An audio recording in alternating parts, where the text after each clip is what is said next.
వేరే రాష్ట్రాలను రిక్రూట్ చేసి ఉద్యోగస్తులుగా వాళ్ళకు 4 నెలలు శాలరీలు ఎంత ఇస్తామని చెప్పి ఎలవెన్స్లు ఇచ్చి, అది కాంగ్రెస్ పార్టీ స్ట్రాటజీ కదా. ఇక్కడ జరిగింది తెలంగాణలో సేమ్. అక్కడ వాళ్ళ దాన్నే పట్టుకొని అక్కడ కూడా చేయాలనే ఆలోచనతో పోతున్నారు. బట్ తెలంగాణలో ఓటమికి అయితే అది కారణం కాదు. టీఆర్ఎస్ ఓటమికి కేవలం క్యాండిడేట్స్, దళిత బంధు, ఇలా కొన్ని అంశాలు, పథకాలు వాళ్ళ గ్రౌండ్ లెవెల్లో రీచ్ కాల. మాది గ్రౌండ్ లెవెల్లో జాగ్రత్త అయితే అక్కడ ఉంది. మాది గ్రౌండ్ లెవెల్లో రీచ్ అయింది. ఒక సిస్టమ్ ఉంది. ఇప్పుడు చూడండి, ఇక్కడ లైన్లు ఎంత నిలబడుతున్నారు. ఏదన్నా పథకం కావాలంటే లైన్లు కిలోమీటర్ల క్యూలు ఉన్నాయి. మా దగ్గర అది లేదు కదా. ఇంటికి వచ్చి అప్లై చేసి పథకం ఇచ్చి వెళ్తున్నారు. సో చాలా డిఫరెన్స్ ఉంది కదా. సో వాళ్ళు ఇన్ని రకాల వ్యతిరేక ప్రచారం చేసుకోండి సార్. సో వ్యతిరేక ప్రచారం ఒక్కటే ఎదుర్కొంటే చాలు వైఎస్ఆర్ కాంగ్రెస్ పార్టీ. అంతే. వాళ్ళు చేసేటటువంటి వ్యతిరేక ప్రచారాన్ని తిప్పికొడుతూ మనం చేసినటువంటి మంచిని డోర్ టు డోర్. ఈరోజు నేను కూడా ఒక కార్యకర్తగా చెప్తా ఉన్నా, ప్రతి ఒక్క వైఎస్ఆర్ కాంగ్రెస్ పార్టీ కార్యకర్త ఈ 70 రోజులు మనం చేయాల్సింది ఏంటంటే, మీరు ఒక 10 ఇళ్ళో 5 ఇళ్ళో ప్రతి ఒక్క కార్యకర్త 5 ఇళ్ళే పెట్టుకోండి, లేదంటే 10 ఇళ్ళే పెట్టుకోండి, లేదా రోజుకు 2 ఇళ్ళే తిరగండి. మీ చుట్టుపక్కల ఉన్న ఇళ్ళకి వెళ్ళి, అన్న మా ప్రభుత్వం ద్వారా మీకు ఇవన్నీ అందినయా లేదా అన్న స్టిక్కర్లు పెట్టారుగా, మళ్ళీ చెప్పాల్సిన అవసరం.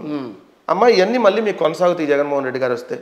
ఇంతకంటే ఇంకా ఎక్కువ మంచి చేస్తారు. 5 ఏళ్లలోనే ఇంత మంచి జరిగితే ఇంకో 5 ఏళ్ళు ఇస్తే ఎంత మంచి చేయగలరు.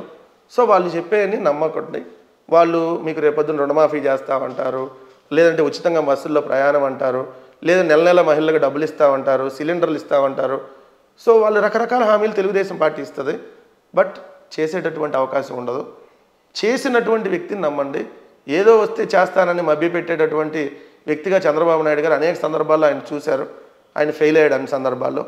ఎందుకంటే అంతకుముందు కూడా 2014-19 దాకా అదే చూపించారు చేస్తున్నామని చెప్పి.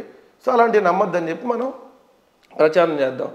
మనకి ఎక్కువ మీడియా సంస్థలు లేవు, ఉన్నది ఒక్కటే, అందరికీ తెలుసు. మైనస్లు సార్, మా మైనస్ అంటే ఏం లేదంటాను సార్. ఎందుకు అదే ఎట్లా చెప్తారు అంటే నెగిటివ్ ప్రచారం చేయకపోవడం కూడా మా మైనస్. మీరు అన్న లెక్కలు ఆలోచిస్తారు. అమరావతిని రాజధానిగా చేస్తానని కాదని అన్నారు. చేయలేంగా.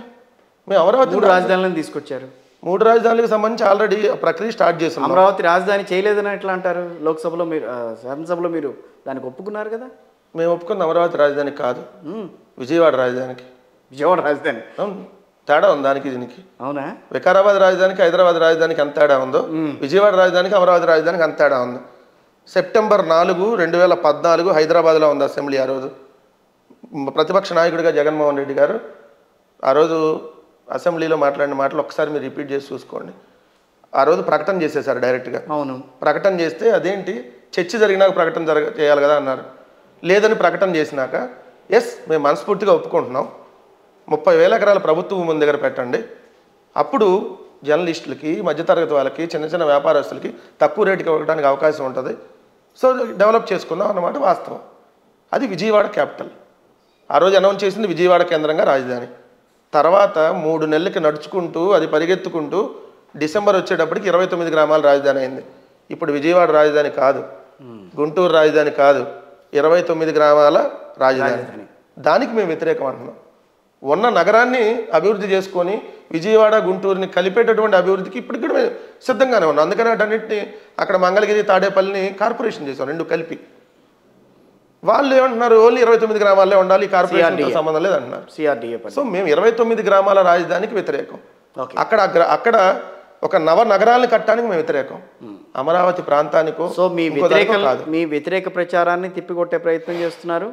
ప్రభుత్వంలో జరిగిన అభివృద్ధిని కూడా మీరు ప్రజలకి తెలియచెప్పే ప్రయత్నం అయితే జరుగుతుంది సార్. ఇంకో 70 రోజులు వెయిట్ చేయాలన్నమాట. ఆబ్వియస్లీ చేయాల్సిందే కదా. ఎందుకంటే ఎన్నికలు అనే దానికోసం ఖచ్చితంగా అభ్యర్థులు ఎంత వెయిట్ చేస్తారో, పోటీ చేసేటటువంటి అభ్యర్థులు ఎన్నికలు ఎప్పుడు వస్తాయి, ఎప్పుడు మళ్ళీ రిజల్ట్ వస్తాయి, ఎప్పుడు గెలుస్తామని ఎంత ఆతృతగా ఎదురు చూస్తారో ఈరోజు ప్రతి కార్యకర్త కూడా. నిజంగా మెజారిటీ ప్రజానీకం తొందరగా ఎన్నికలు వచ్చేసి ఏదైతే వాళ్ళు చేస్తున్నటువంటి దుష్ప్రచారాన్ని తొందరగా తిప్పికొట్టాలనుకుంటున్నారు. అప్పుడు మళ్ళీ చేయలేరుగా, 5 ఏళ్ళకే మళ్ళీ చేయాల్సిన వాళ్ళు. సో అందుకనే జగన్మోహన్ రెడ్డి గారు క్లియర్గా ఉన్నాడు, క్లారిటీగా ఉన్నాడు. ఒకవైపు ఉన్నాడు, మిగిలిన రాజకీయ పార్టీలన్నీ ఒకవైపు ఉన్నాయి. ఈ ఒకవైపు ఏంటంటే ప్రజల వైపు ఉన్నాడు ఈయన. మళ్ళీ హస్తం చూపిస్తే మళ్ళీ ఆయన కాంగ్రెస్ పార్టీ అంటారు. కాదు, అందరికీ చేతులు ఉన్నాయి అంతే అవదు కదా. సో జగన్మోహన్ రెడ్డి గారు పేదల పక్షాన ఉన్నాడు. పైన చూడు కింద గుద్దు, పైన ఫ్యాన్ గుర్తు చూసి కింద ఒకటేమని కోరుతున్నాం కింద ఈవీఎంలో.